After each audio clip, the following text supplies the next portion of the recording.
कवि को जो कि ओज की बात करते हैं, देश की बात करते हैं और देशभक्ति के साथ साथ विषयों के प्रधान तमाम विषयों पर वो बातचीत करते हैं। अपनी कविता के माध्यम से हम सब तक पहुंचेंगे। हमारे बीच आमंत्रित हैं भोपाल से ही मदन गोपाल बिरथरे मार्तंड जी और अपनी सुंदर कविताओं के लिए जाने जाते हैं। मैं आमंत्रित करना चाहती हूं हिंदी के मंच में आपको कुछ पंक्तियों से कि शंकर की शोभा नंदी है, नारी की शोभा बिंदी है, वैसे ही भारत माता की बिंदी की शोभा हिंदी है। और ऐसी ही सुंदर हिंदी की कविताओं के लिए आमंत्रित करना चाहती हूं आदरणीय मार्तंड जी को।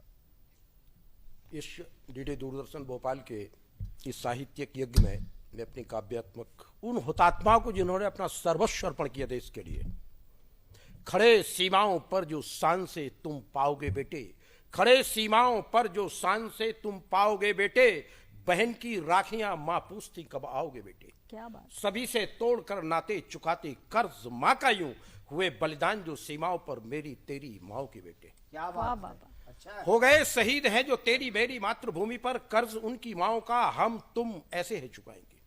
हो गए शहीद हैं जो तेरी मेरी मातृभूमि पर, कर्ज उनकी माओ का हम तुम ऐसे है चुकाएंगे। जहां कहीं याद आए मूर्ति चित्र दिख जाए, जहां कहीं याद आए मूर्ति चित्र दिख जाए, सत सत शीस हम उनको झुकाएंगे। व्यर्थ नहीं जाने देंगे तेरे बलिदान को, तो नभ से भी नाम तेरा ऊंचा है उठाएंगे। बलिदानी आन बान शान संकल्प पर, धन जन बल हम प्राण भी लुटाएंगे। बहुत अच्छा। बहुत साथियों, मेरे जितने भी श्रोता हैं इस डीडी दूरदर्शन के साहित्य यज्ञ में, मैं उन दर्शकों को बताना चाहता हूं, आपके घर में एक भगवान हुआ करता है। राम खुदा किसी ने नहीं देखा, पर आपके घर में एक साक्षात भगवान है। तेरी मेरी मां सारे सुख भोगे, कल से प्रयास कीजिएगा आप लोग।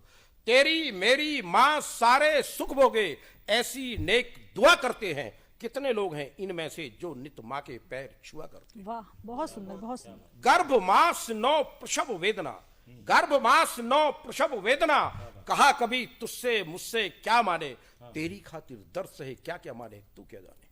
बहुत खूब। अल्लाह, ईश्वर, यीशु, नानक, मदन सभी बस ये कहते, माँ का हो सम्मान जहां भगवान उसी घर में रहते। माँ का हो अपमान जहां भगवान नहीं। साथियों, मैं बैंक में झांसी में था। खरे साहब मेरे अग्रज हैं, बड़े भाई हैं, बेटी ने बहुत अच्छा संचालन, ये सबने बहुत अच्छी कविताएं पढ़ी हैं। ये 26 जनवरी आने वाली, हम उन हुतात्माओं को क्या दे सकते हैं जिन्होंने सर्वस्व अर्पण किया। स्वागत। मैंने बैंक में रहते हुए खंड काव्य लिखा था, करीब 25 खंड काव्य लिख चुका हूं। एक 14 साल 12 वर्ष की बेटी का ब्याह किया जाता 52 साल के विदुर से, झांसी की रानी।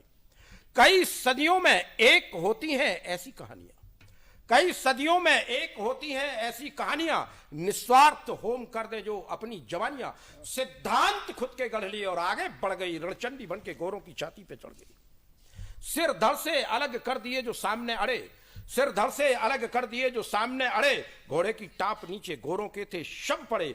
कोहराम मचा देती थी उन गोरों के वो दल में, कोहराम मचा देती थी उन गोरों के वो दल में। आंधी थी वो तूफान उस संग्राम अटल में, उस साहस के आगे रानी के साहस सुबक गया, उस साहस के आगे रानी के साहस सुबक गया। गोरों का हर सिपाही दुम दबा दुबक गया। स्वाधीनता की ज्वाला जला अंग अंग में, स्वाधीनता की ज्वाला जला अंग अंग में, लेकर कृपाण कूदी थी मैदाने जंग में। झांसी न दूंगी प्रण किया पगली जवानी ने, रणचंडी बन के रण किया झांसी की रानी। क्या बात है। निज वंदे मातरम पवित्र गान की खातिर सब कुछ लुटा गई वो स्वाभिमान की खातिर। इस मां भारती की रोकने बर्बादी के लिए एक नेतृत्व 12 साल की बेटी का क्या चरित्र हो। हमारी आगे आने वाली पीढ़ियां, बेटे बेटियों, यही सीखो।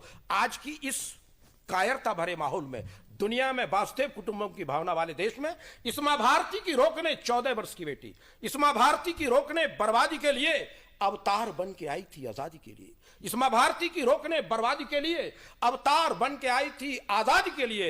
नहीं आम थी रानी मनु, नहीं आम थी रानी मनु, महारानी खास थी जिसके भवानी ही में करती निवास थी। क्या फौलादी इरादों से दे, क्या फौलादी इरादों से देह उसकी थी बनी, कितनी महान भावनाओं की थी वो धनी, क्या बात। कितनी कितनी महान भावनाओं की थी वो धनी। बन स्वाभिमानी तान सीना तर्क कर सके, वे काम कर दिखाए जो ना मर्द कर सके। इस आज के पैसे के युग में महारानी लक्ष्मीबाई की क्या भावना रही होगी।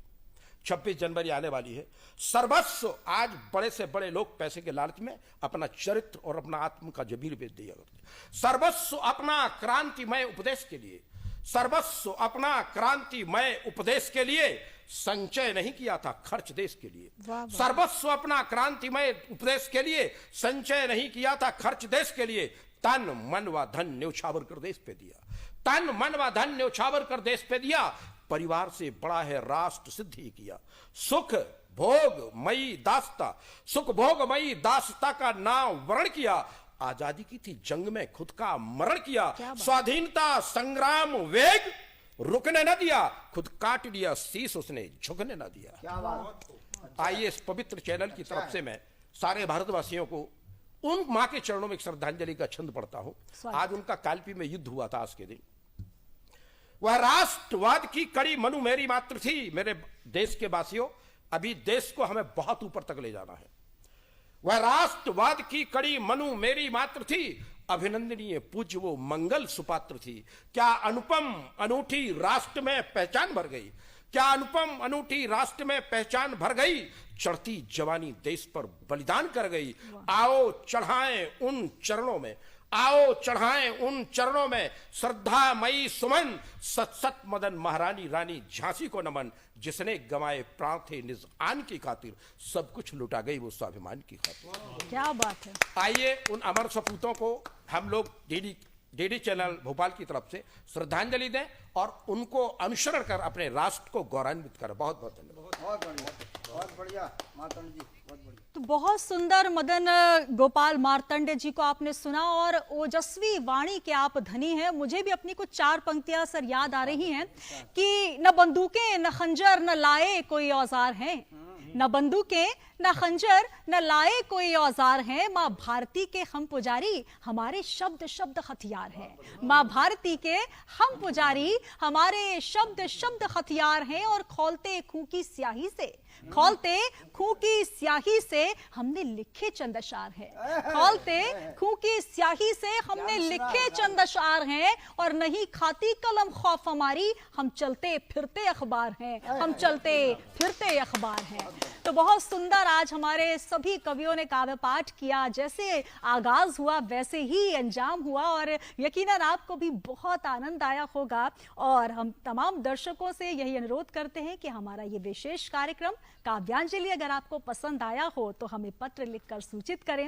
अगले क्रम में हम एक बार फिर आमंत्रित होंगे ऐसे ही साहित्य के नए नए अंकुरों और साथ ही साहित्य के ऐसे नए नए अंकुरों के साथ साथ उन साहित्य के पुरोधाओं के साथ जिनको सुनकर आपको लगेगा कि वाह कविता जिंदाबाद। ऐसे काव्यांजलि को हम नमन करते हैं और आप सभी को पुनः पुनः नमन करने के साथ देते हैं आप सभी को पुनः से धन्यवाद, क्योंकि आपने हमें सुना और हमारे सभी कवियों का अभिनंदन वंदन धन्यवाद। जय हिंद।